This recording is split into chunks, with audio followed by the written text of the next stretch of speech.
the company like a T-Series. So all these guys are the content owners. Now they want to mobilize or rather monetize all this content because entertainment is the driving force in India. I mean, there's astrology, Bollywood, cricket, ABC of the mobile VAS business, followed by devotion. So you have got the content providers. All these guys own the original content. They own the IPs, the Sonys of the world and Universals of the world, T series and all this. Then you have guys like content publishers and aggregators. So these guys are the guys who collate the content, get the rights of the content, if you will, from various sources, whether it's a Sony or a T series or whatever it may be. Then they repurpose the entire content, make it presentable and consumable for the mobile screen. So they take it from everywhere, they make it, resize it, reformat it, and then put it on mobile. Then it goes into the operator network, from where finally it reaches to the end user who consumes the content. Now across this value chain there are various business models which work and various things which work.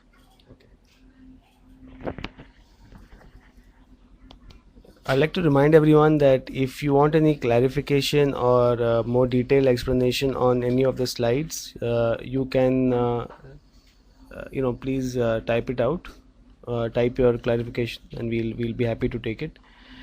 So at this point, I'd also like to ask Saugata, one of the common grudges that everyone else apart from the operator what they have in the system is that the operators seem to be taking a lot of the revenue pie. So what's do you see this dominance continuing, and what can what can the content aggregators, and Hungama is one of them, and the content owners, can they do something which what is their stand when it comes to these things?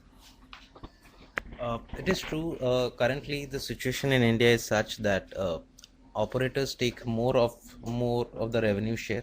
Typically, like an aggregator plus a content IP owner will get like around maybe 20% or 30% of the total pie. 70% will go to the operator. That being said, because of my exposure to the international market, and internationally the trend is more towards the content aggregators and IP owners, original ones. So it's like 50-50 kind of revenue share, then you divide it. So the pie is equally divided. Gradually we will see that there is going to be a change in the Indian operators also, as much as they would not like it, but this is something that they cannot stop it. The changes why this will happen is, at one point of time, about a year or 1.5 years back, there was something of a concept called a walled garden, where if you want to consume a ringtone, you have no other option but to go to the operator and get it from the operator portal. That walled garden has come down. People are resisting it within the carrier circle, but again, this is inevitable because you can connect into the net directly. So an off-deck transaction is highly possible today.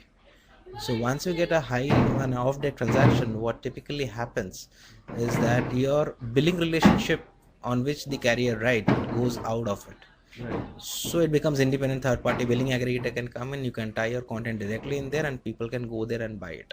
Okay. So for all these reasons, carriers, although they do not like it, it will eventually happen. Maybe it will take a bit more time, maybe another year or 2 years, but yeah, it's bound to come down.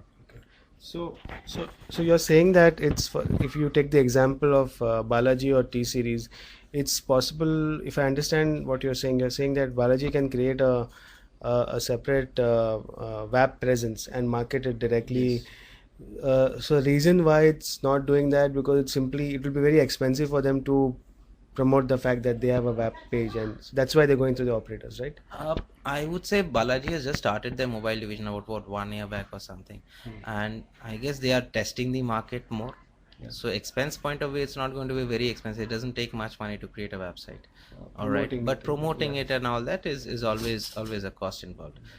And knowing Balaji's muscle in the market, I don't think so that it will take too much time, but probably they are testing waters and see what else they can do, because they are traditionally not into mobile business.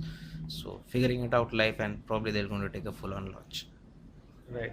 There's another statistic which comes to my mind, out of the 1.2 billion searches which happen on Google every month from India, nearly 10% happen from mobile. So a lot of people are just using the mobile as they and behaving as they would on the desktop. That is just going to Google and searching out stuff. So there is a, in the future there would be a lot of people trying to move away from this operator driven model, and try to reach the consumer directly.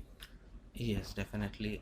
What you're trying to make out is interesting point, but the more phenomenal point, I would say, the more important part, at least where India is concerned, uh, the half of the world, I mean, whatever the half of India is going to experience internet for the first time on their mobile handsets. Right. So that will be the driving. The reason why Googles of the world are so aggressively entering into the mobile space, they have created a mobile search, mobile based search, mobile SMS based search. They have created the entire Android platform out of scratch. The only reason why they are doing it, because to understand Google business, they more people coming onto the internet means more money for them, because people are going to search on Google and advertising is a part of that. So the reason why they are doing it and so aggressively, because the developed markets saturation has reached. You cannot grow there. You cannot become a carrier out of US or a UK and hope to grow. There's nothing. UK has a penetration of more than 120%. So you cannot grow there. The development will come from countries like India, Pakistan, Bangladesh, Africa. These countries do not have internet.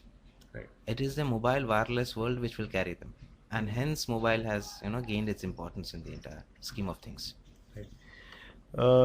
We see a question about what is mobile marketing. We are getting into that part of the presentation very soon, where we'll be talking about the various ways in which you can do mobile marketing. This is just an introduction to the benefits and the ecosystem. Let's actually move on to that part. And yeah, okay. The very next slide is that. So if you look at yeah, so this is a good way to really classify mobile marketing. There are three ways. The three broad areas. One is SMS. Second is mobile internet, and third is voice. SMS by itself is divided into push and pull. So push would be would be the one in which you already have a database, and you either buy it, or it's something which you have generated from the web or any other activity, and then you do a push SMS campaign.